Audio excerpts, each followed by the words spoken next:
ব্যাপক সাড়া, এক কি সাড়া বলবো, মানে প্রতি 95% মানুষ যেভাবে দোহাত তুলে নমস্কার করে ঘাড় কাত করে ইশারা করে বলছে আমরা পদ্মফুলের সঙ্গে আছি, মোদিজির সঙ্গে আছি, এটা পরিষ্কার তাদের শারীরিক ভাষা এটা বলছে। শান্তিপুরে তো গত বিধানসভা উপনির্বাচনে ব্যাপক ভোটে তৃণমূল এখানে জয়লাভ করেছিল, কি মনে হচ্ছে আপনাদের?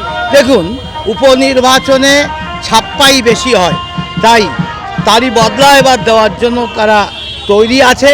আর একটা ব্যাপার বলে না, বিষ ফল খেলে সেই ফলের তারা যে ব্যাড এফেক্ট বোঝে, আর তার জন্যই এবার তারা পদ্মফুলকেই বেছে নেবে।